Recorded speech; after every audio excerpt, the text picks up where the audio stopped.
Good morning, everybody, and welcome back to Walking the Blunt Blade. I am Oliver. I'm going to play you an announcement from Tucker Carlson, or a piece of it,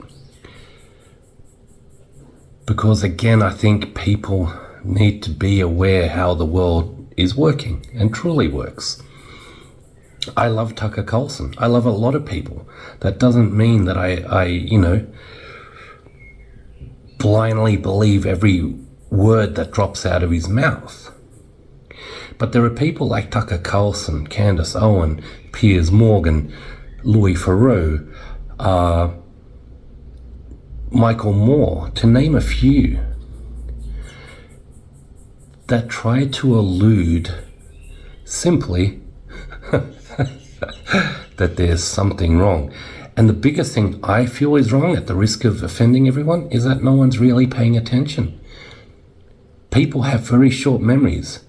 And then, of course, you have those people that are always dead set. No, I won't believe, I won't change my mind, I won't listen to logic, I won't look at the evidence. And that's a little bit sad. So Tucker Carlson did an interview with Vlad Putin, I don't know how long ago, but I enjoyed it. It was like a 3-hour interview or 2.5-hour interview.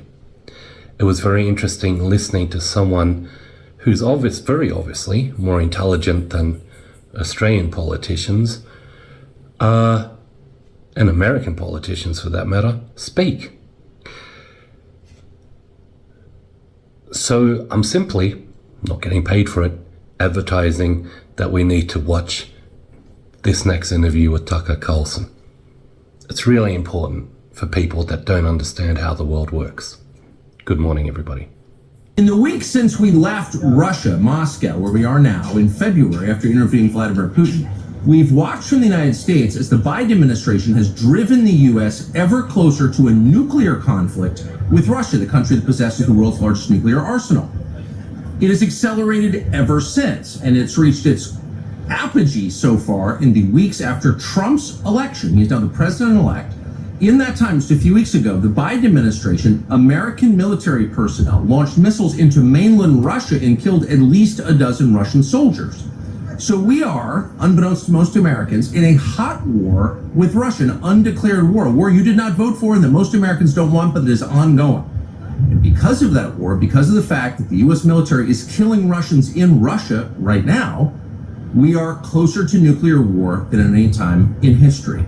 Far closer than we were during the Cuban Missile Crisis. That would mean the elimination of Russia, the United States, and most of the rest of the world. We felt there must be someone behind the scenes in Washington working to make sure that this conflict doesn't become a nuclear holocaust. But we found out that no, in fact, there is nobody. Tony Blinken, the current Secretary of State, cut off all contact between the U.S. and Russian governments. There is no back channel, there is no conversation, there hasn't been for more than 2 years. That's shocking. Meanwhile, most Americans have no access to any perspective other than that granted to them by NBC News and the New York Times. They don't know how close we are. They don't know the Russian perspective.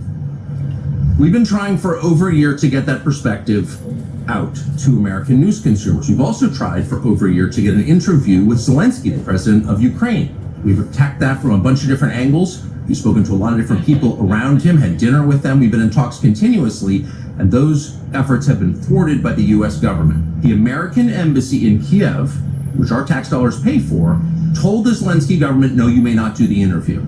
You can talk to CNN, you can't talk to us.